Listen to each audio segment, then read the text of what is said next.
Okay, so here we go. This is the Kit Kat. Kit Kat, 4 fingers, right? So we got kind of into 4 segments. This workout is EMOM. So how that's gonna flow, we've got 3 minutes working, 1 minute of rest. We'll put EMOM on the clock for 16 minutes. Each minute is a max effort. So minute number 1 will be alternating leg V-ups. Minute number 2 will be double dumbbell box step overs. If you don't have something to step over, that's fine. You can do step on and back off. That's cool. And minute number 3 will be shoulder to overhead, max rep shoulder to overhead. Okay, so you're going to want to have your dumbbells handy for that. And ideally, we're going to use the same dumbbells that we're going to use for those box step overs. Okay, so minute number 1 comes along. We're down on the ground, right? We're reaching long and behind us. That core, we're driving into the ground, and we're snapping those legs, trying to keep them as straight as possible. Okay, as many reps as we can in that first minute. Nice thing about alternating leg V-ups, they're a great builder for toes to bar, okay? So, if we don't have that ability to keep a straight leg, or semi-straight, what we can do is we can just bend that knee, but still think about driving that core into ground. Head comes back, hands touch the floor every time to get that rep, okay? So, that's minute number 1. Minute number 2 comes along. We've got our 2 dumbbells, right? We've got our box. Now it's just time to work, okay? So we're stepping up and on. I like to turn on top of that box, step down, and then we're changing that lead foot every time, okay? So that way, because it is an alternating box step over.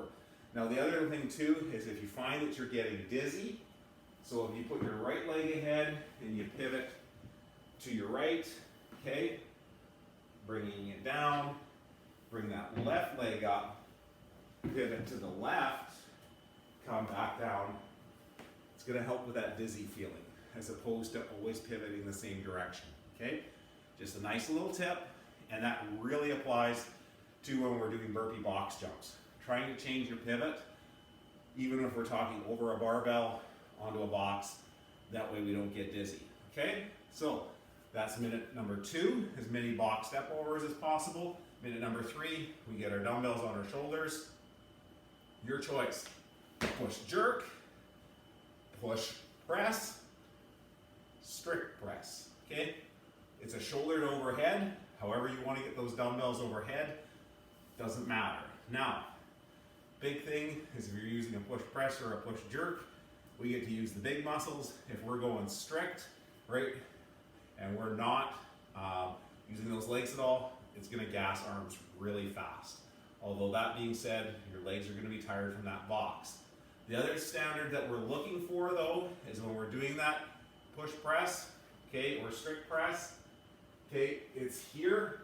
Those arms get to lock out, and those arms are by your ears or they're overhead. They're not out here, okay? So they're not out here. That would not be considered a rep if you're doing the intramural open.